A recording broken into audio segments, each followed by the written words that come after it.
So hey guys, welcome back to our channel Engineer Stock. और आज हम बात करने वाले हैं पाइथन के अंदर वेरिएबल्स के बारे में। सबसे पहले ये बात करते हैं कि वेरिएबल्स होते क्या हैं। डेटा स्टोरिंग कंटेनर्स आप कह सकते हैं कि आपका किसी भी टाइप का जो डेटा है एक टाइप के कंटेनर के अंदर उसकी वैल्यू स्टोर करवा देते हैं और वो कंटेनर जो है वो वेरिएबल है। अब वेरिएबल कितने टाइप्स के होते हैं आपको पता ही है, आपने पहले पढ़ा होगा सी प्लस में। अगर नहीं पढ़ा है तो मैं बता देता हूँ। Integer, character, float, long, double and बहुत सारे और भी होते हैं। बट अभी हम जो बेसिक्स के बारे में बात कर रहे हैं, तो पाइथन के अंदर आपको वेरिएबल डिक्लेयर करना है तो आपको किसी को भी ऐसे डिफाइन करने की जरूरत नहीं पड़ेगी स्पेसिफिक नेम के थ्रू। आप डायरेक्टली अपना वेरिएबल जो भी आप लेना चाह रहे हैं ए इक्वल्स टू, आपकी वैल्यू मान लीजिए इंटीजर है, तो आपको यहाँ पे लिखना नहीं पड़ेगा स्टार्टिंग में कि इंट ए है ये। आपको सिंपल बस ए लिख करके उसको छोड़ देना है एज इट इज। तो ये जो 10 है तो पाइथन अपने आप उसको अंडरस्टैंड कर लेगा कि ए के अंदर एक इंटीजर टाइप की वैल्यू डली हुई है। सपोज आपने दिया होता b इक्वल्स टू 20.25, तो भी 20.25 ये फ्लोट वैल्यू है। बट आपको यहाँ पे लिखना नहीं पड़ेगा कि फ्लोट b इक्वल्स टू 20.25, वो ऑटोमेटिकली इसको समझ लेगा कि ये फ्लोट वैल्यू है। देन आपने अगर सपोज यहाँ पे दिया कोई नाम, सपोज आपने यहाँ पर श्याम लिखा एंड ये जो श्याम है ये एज अ स्ट्रिंग है, तो उसको यहाँ पे आपको डिफाइन नहीं करना पड़ेगा कि ये क्या चीज़ है। आप सिंपली बस यहाँ पे सी के अंदर श्याम लिख देंगे डबल कोट्स के अंदर, तो ऑटोमेटिकली उसको अंडरस्टैंड कर लेगा कि ये क्या चीज़ है। अब बाकी हम चलते हैं आगे अपनी चीज़ों पर कि वेरिएबल्स को डिक्लेयर करने का तरीका क्या क्या होता है। तो कुछ इलीगल तरीके होते हैं जिसके चक्कर में आप वेरिएबल को डिक्लेयर नहीं कर पाते, वो मैं आपको बाद में बताऊँगा। पहले आपको नॉर्मल तरीके बता देता हूँ जो लीगल होते हैं जिससे आप कर सकते हैं। सिंपल आपने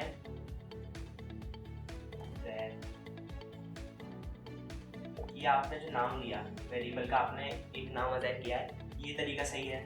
आपने सेकेंड वर्ड कैपिटल ले लिया सी, ये तरीका सही है।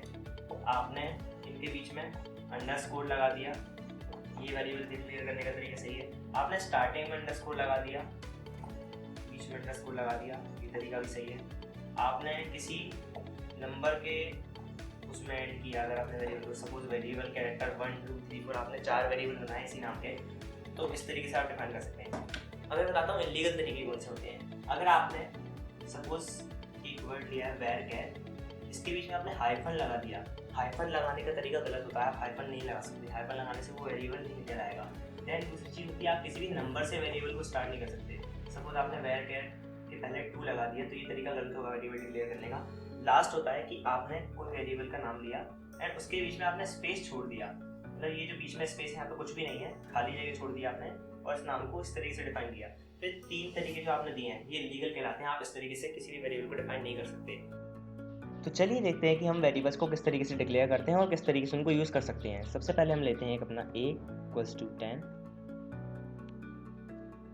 Then b equals to 20, then हम प्रिंट करवा देते हैं इन दोनों का सम।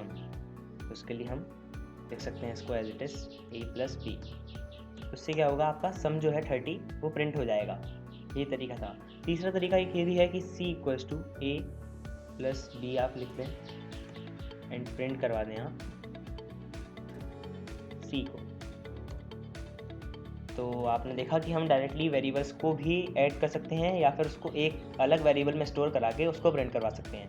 तो हमारे पास 2 तरीके थे। तीसरा हम देखते हैं अब फ्लोट वैल्यूज को डिक्लेयर करने का तरीका। सपोज आपने उसी वेरिएबल को a इज इक्वल्स टू 20.25 ले लिया, तो 20.25 से इसकी जो वैल्यू होगी उसको प्रिंट करवा के देखते हैं क्या वैल्यू आएगी। Print a। तो आप देख पा रहे हैं यहाँ पे a को हमने 10 दिया था और वहीं यहाँ पे हमने a को 20.25 दिया, तो इसने क्या किया, वैल्यू को ओवरराइट कर दिया। तो वेरिएबल्स को अगर आप नीचे दोबारा से डिक्लेयर कर देते हैं सेम वेरिएबल को और उसको वैल्यू दोबारा दूसरी दे देते हैं तो वो उसको ओवरराइट कर देता है। अब यहाँ पे हमने जो टाइप चेक करना है कि ये जो वैल्यूज़ हैं ये इसको किस तरीके से मतलब ले पा रहा है कि ये इंटीजर है कि फ्लोट है। सबसे पहले आप लेते हैं a equals to 10, b is equals to 20.25। Now एक कीवर्ड होता है टाइप, जिसके थ्रू हम चेक कर सकते हैं कि वो किस टाइप का है। तो टाइप पहले हमने a लिया तो वो बता रहा है यहाँ पे क्लास इंटीजर, तो इससे हमको समझ में आ गया कि a के अंदर जो 10 वैल्यू है ये इंटीजर टाइप की है। अब हम यहाँ पे ले लेते हैं टाइप b एंड यहाँ से हम b का टाइप चेक कर लेंगे। b का टाइप क्लास फ्लोट आना चाहिए, तो आप देख पा रहे हैं यहाँ पे आ चुका है क्लास फ्लोट। अब हम एक वेरिएबल ले लेते हैं c इक्वल्स टू, जिसमें हम एक स्ट्रिंग लेंगे। स्ट्रिंग के लिए कंपलसरी है कि आप उसको डबल कोट्स के अंदर लें, अगर आप नहीं लेंगे तो एक एरर आएगी।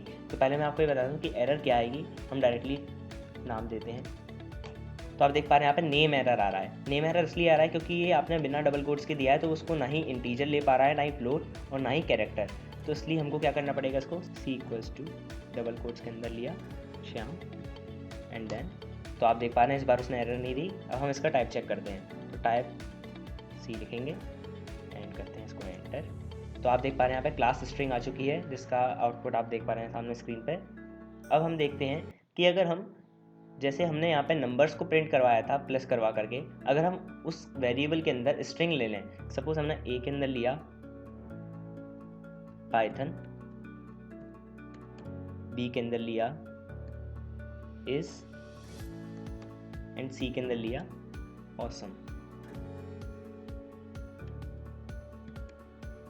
तो हम चाहते हैं कि पाइथन इज ऑसम को प्रिंट करवाना है। तो आपको कुछ नहीं करना है, बस सिंपल आप प्रिंट लिखिए एंड आप लिख देंगे a प्लस बी प्लस सी।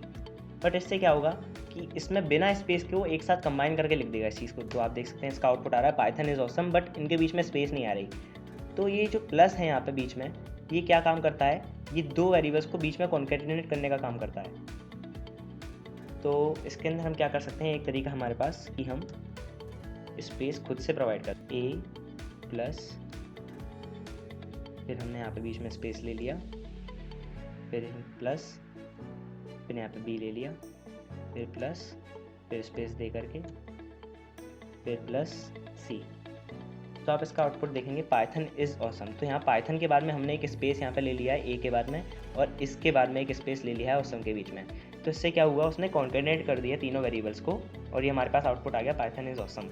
तो वेरिएबल्स को किस तरीके से यूज़ कर सकते हैं या डिक्लेयर कर सकते हैं, ये चीज़ हमने आज चेक करी। तो आज की वीडियो में बस इतना ही। अगर आपको वीडियो अच्छी लगी हो तो प्लीज़ लाइक कीजिए, चैनल को सब्सक्राइब कीजिए, और आज के लिए इतना ही। Thank you.